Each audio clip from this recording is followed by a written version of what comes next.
Good afternoon friends, চলো তোমাদের আজকে লাল শাক রান্না করা দেখাবো। দেখো আমি সেদ্ধ বসিয়ে দিয়েছি শাকটাকে। তো শাকটা সেদ্ধ হয়ে যাওয়ার পর আমি কড়াইতে তেল দিয়ে দিলাম। তো তেলটাকে একটু গরম হতে দেব। এরপরে আমি দুটো শুকনো লঙ্কা দিয়ে দিলাম। তো তেলটা যাতে ভালো করে গরম হয়, আর এই দেখো এখানে লাল শাকটা সেদ্ধ করে রেখে দিয়েছি, লাল শাক সবুজ হয়ে গেছে। তো এখন ভালো করে তেলটাকে গরম করে এর মধ্যে কালো জিরে, বাদাম আর রসুনটা দিয়ে দেবো। তারপরে ভাজা হয়ে গেলে হালকা হালকা এর মধ্যে শাকটা দিয়ে দেবো। তারপর দিয়ে দেবো অনেকটা কাঁচা লঙ্কা। এরপর দিয়ে দেবো হলুদ, নুন আর চিনি। সবটাই তোমরা স্বাদ মতন দিতে পারো। দেখো কতটা জল বেরিয়ে গেছে। এরপর এটাকে হতে দেবো।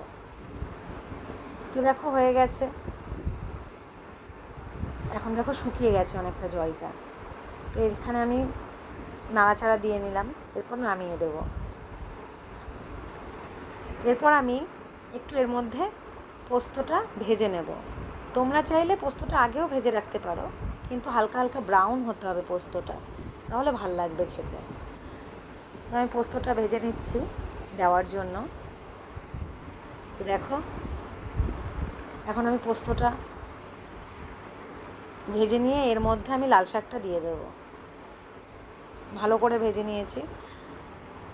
তারপর আমার শাক রেডি হয়ে যাবে। আর তোমরা শাকটা দেখো, দেখে বলো কেমন হয়েছে। তোমরাও এইভাবে করে খাবে, দারুণ লাগে খেতে।